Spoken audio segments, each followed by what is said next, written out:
Everybody, and I mean literally everybody, is fed up with Justin Trudeau.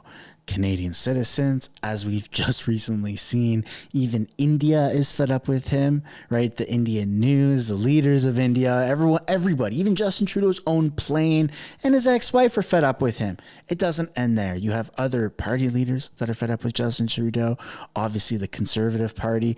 You also have even Canadian senators that are kind of the most neutral, common sense people, where their political bias is supposed to be almost non-existent, even though senators are affiliated with different parties, right? Political parties. You have Canadian senators that are speaking out against Justin Trudeau, and they're actually punching down because senators are almost somewhat above the prime minister in terms of the hierarchy. Now that there's an argument to be made, but I don't know. That's just how I view it. I view senators as a little bit more important than the prime minister himself. Welcome back to another video, everybody. Today we're taking a look at a very good video that just really uncovers a lot of the Trudeau Foundation secrets.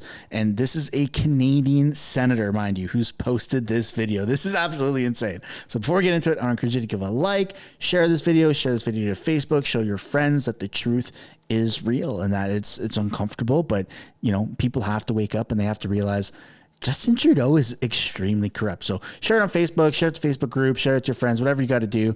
And you know what? Let's just get on with this video. What does political power look like?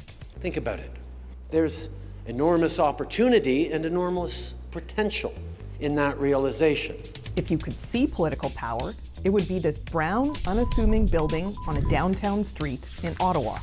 Behind these doors, decisions worth hundreds of billions of dollars, and decisions that impact the lives of millions of people, and Canada's relations with foreign powers are made every day. When they say the halls of power, these are the halls. For some elites and special interests, getting through these doors and getting that money and influence is the only thing that matters. What's good for the country? What's good for Canadians? Those considerations are second and a distant third. Power, money, and influence is the name of the game for them. There's a saying, who do you know in the PMO? Under the Trudeau government, the concentration of power and influence has evolved. It's more complicated. The PMO uses outside organizations and a series of appointments to prominent positions to help keep Trudeau and his Liberal government in office. This is a story about an organization that shares the same name as the Prime Minister. This is a story about how it began getting a lot of cash from foreign donors. At the same time, a seeming straight line of appointments and political influence appeared between the Trudeau Foundation and the Trudeau government. The implications of this are extraordinary. This is a story about the Trudeau Foundation. Wow, one hell of an intro. And I do have to give it to the Conservatives. I know there's an editor, I know there's a team behind it, but this really goes to show that the Conservative Party is in it to win it. They understand modern culture. They understand that social media is arguably more powerful than mainstream media and television and even newspapers. The time for that is come and gone. The Freedom Convoy, which is one of Canada's, I think Canada's literal largest movement, even bigger than any Olympics that Canada's ever hosted, that attention was garnered through social media. Mainstream media fueled it by adding so much propaganda and hate towards it that it just naturally gave people some sort of organic curiosity and interest in what was happening. But the power of social media is so impactful, and it's being used right now in all the good ways by the Conservative Party of Canada. Where when you have on the flip side, you have the Liberals that try to use it and they get trolled online, because you could have a Liberal government or even Justin Trudeau make a edited video like what we're looking at right now, and people are just fed up with it because it doesn't matter what facet of the world he goes to. He can go all the way to India. He's going to get heckled. He's going to get trolled. He can go online. He's going to get heckled. He's going to get trolled.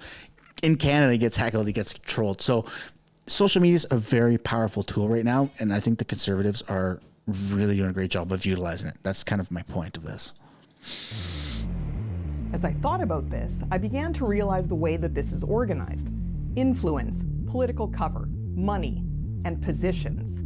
You have Prime Minister Trudeau at the top. Then there are all those he and his government have appointed to prominent positions and special roles. Of course, Justin Trudeau often turns to these reliable allies when he finds himself in hot water. So let's call this what it is. The Trudeau Family Foundation was started by the Chrétien Liberal government with $125 million of Canadian taxpayers' money. Let's meet some notable Trudeau Foundation alumni. Senator Peter Harder, former Trudeau Foundation mentor, former head of the Canada-China Business Council. He was Trudeau's transition team head when the Liberals took power in 2015.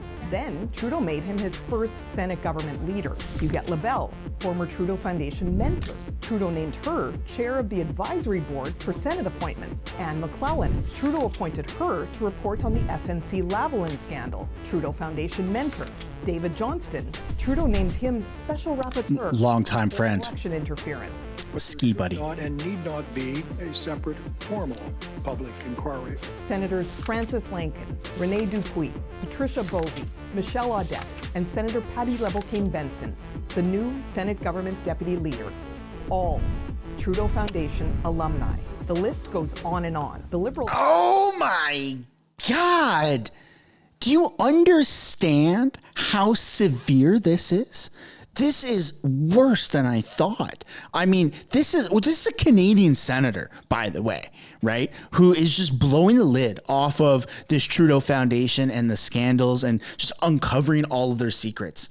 Ladies and gentlemen, please take this time right now to share this to as many people as you can, because people have to be aware of how corrupt, how messed up Justin Trudeau and this Liberal government is. This is a Trudeau Foundation that's guised as this, great thing for the Liberals and for charity organizations and all that stuff. It's all insider money laundering. It's all insider knowledge, insider people that keep everything amongst themselves, and it's horrible and it's bad. And also, the World Economic has infiltrated this, as you saw Trudeau speaking at the WEF earlier in this video. This is crazy. This is crazy. Oh, it stresses me out, man. My blood pressure is just so high. I'm going to keep drinking coffee because that helps. Have former Trudeau Foundation alumni appointed to positions throughout the federal government. And a pattern emerges here. Frequently, when Justin Trudeau gets caught in a scandal, and I don't know if you've noticed, but there have been a few, his buddies investigate it. Open his little book of Trudeau Foundation contacts and calls on one of them to give him some political cover. We saw this with SNC-Lavalin. We saw this with sexual misconduct in Canada's military. And we're seeing it again now with the Beijing election interference scandal. But hold on, governments appoint people all the time. What's the big issue here? It comes back to influence, especially with what we've learned recently about Beijing's attempts to interfere in Canadian democracy. Foreign powers have quickly discovered that it's easier to fly under the radar than it is to slip through those big metal doors at the Prime Minister's office. If you just approach organizations like the Trudeau Foundation and shower them with money, you can still get power and influence. All right, this reminds me too much. I got crazy ass goosebumps right now. I don't know if you guys can see that, but I've got like insane shivers. This really reminds me, now this might throw a lot of people off, but that's okay, just bear with me, of when Trump was saying many years ago, drain the swamp. Of course he's talking about America. Now, how is that applicable to Canada? You're seeing right now in this video that Justin Trudeau has his buddies everywhere. So any sort of controversy, any sort of hiccup or speed bump that he runs into, He has all his bases covered. I mean, there's nothing that can tear down Justin Trudeau to the point where it's just like, he even has his fingers, his grips on the media, which is the worst thing. He can almost indirectly control the media. This type of power is dictator. It's communism. This is what the kings way back in the day were doing. And you don't have to go way back. You can just go to China and see that the person on top is impenetrable, right? Aside from Klaus Schwab, obviously sticking his finger and penetrating Justin Trudeau, who knows where. But it shows you how corrupt our system is. Who's gonna tear this down? Who's gonna dissolve everything? Our literal only hope, and I hate to say this, is the Conservative government. Not that that's a bad thing, but we should have one or more routes to take, but it doesn't seem like we can really do anything right now. This is scary times, folks. I'm terrified for the future based off of this video. I'm giving this video way too much influence on my life. All right, let's keep going. This is addictive. And sure enough, at the same time Trudeau was elected Liberal leader, we see huge amounts of cash flowing from foreign donors, some even from the hostile Beijing regime, to the Trudeau Foundation. And this has continued.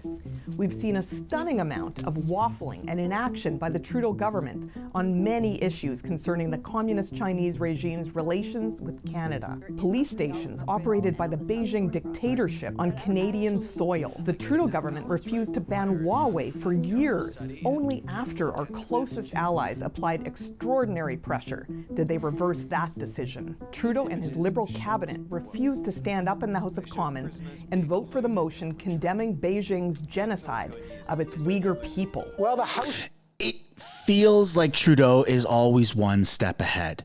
And I hate to say that, but no matter how many videos we make, no matter how much we talk about it, no matter how many viral videos or protests happen, it just seems like Trudeau is always one step ahead. And a lot of that is due and contributed to influence and people in power. Being able to go to a police department, like imagine that you are in trouble, right? You get in shit, whatever it is. You get in trouble with the law. You're just in trouble.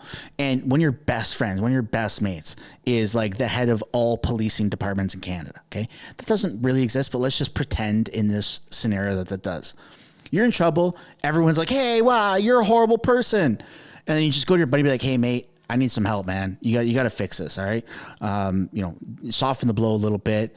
Get a distraction going. Then your mate takes care of everything. And then all of a sudden, everything is shifted off of you and it's focused on something else happening. These are called distractions, sleight of hand distractions.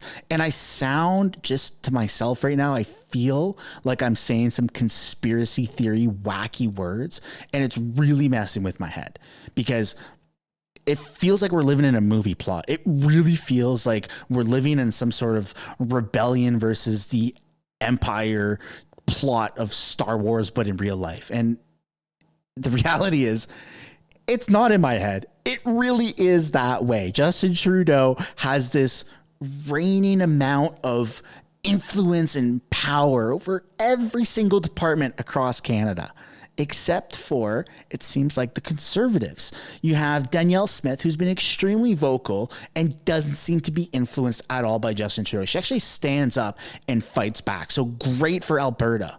But we need a Danielle Smith almost in every single province and territory. And at the federal level, we do have Pierre and the Conservatives.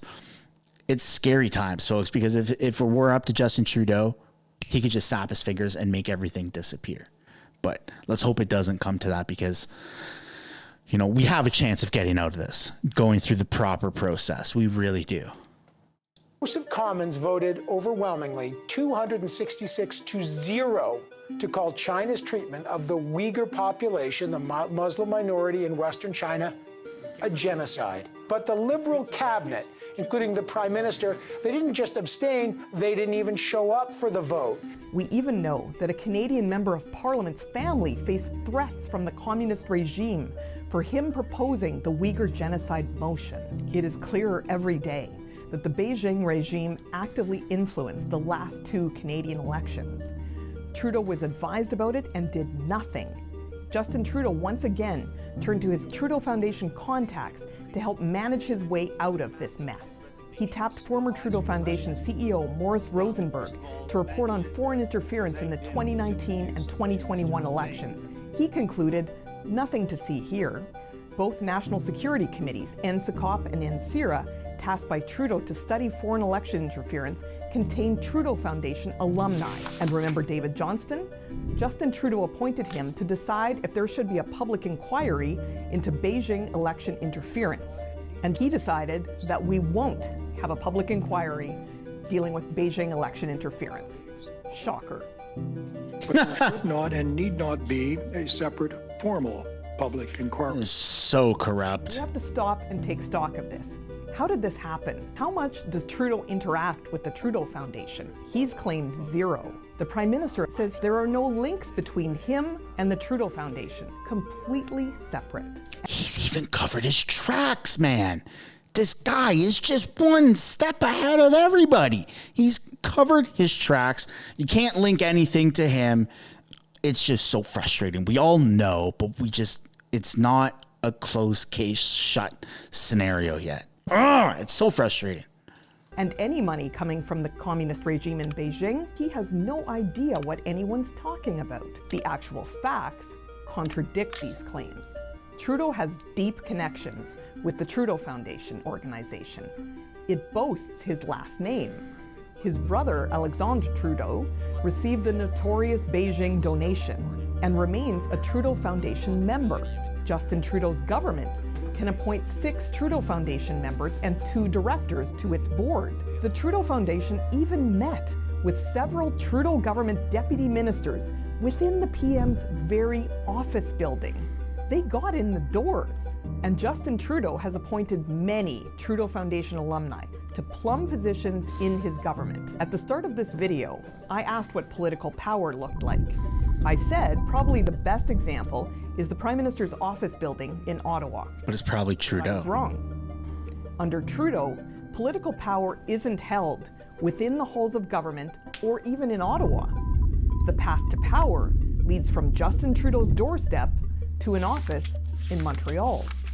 So it turns out that old saying needs updating. Who do you know in the Trudeau Foundation? Holy shit! Oh my God, I got crazy ass goosebumps. We're living a movie plot right now, and it's terrifying, folks. I don't know how many times I need to say that. I feel like everything the government says debunks things that are actually happening, or they're trying to debunk it, and that's called gaslighting. They're trying to reshape our reality. And how long can you really endure gaslighting before you start to question your own sanity? Because inherently gaslighting is supposed to make you question your own sanity. Is it days, weeks, months, or years? I don't know. But I just want to reassure you at the end of this video that you're not crazy. You're not. I feel like I go crazy sometimes, and maybe you do too. Maybe that's something that you can relate to, but you're not crazy. The government is. The government is lying to us. They're manipulating us, and they're trying to get more and more and more power right in front of our eyes, all while telling us that they are not doing that. It's absurd. It's crazy. It's corrupt, and it needs to be stopped. That's where we're going to end this video, ladies and gentlemen. I'd love to know what you guys think about what we just saw. If you have any questions, comments, or concerns, let them go down below in the comments. And I also want to reiterate that this would be a great video to share on Facebook. Just share it out to as many people as you can, because I think the more people that see this video, the better. Thanks for watching, and I will see you all in the next one. Bye for now. Thanks so much for making it to the end of the video. If you want to support the channel financially, you can do so by checking out the merch shop linked right up there. Or if you want to do something for free, which is also absolutely acceptable and highly encouraged, you can subscribe right there. If you want to continue watching videos like this, you can do so by clicking or tapping right there to watch the next upcoming video. And if you want to watch a little bit of different content, but also Canadian stuff, you can do so by clicking right up there. That's my second channel, House of Canada, also known as the House of Commons Highlights. Thank you so much for watching. I look forward to seeing you in the next video.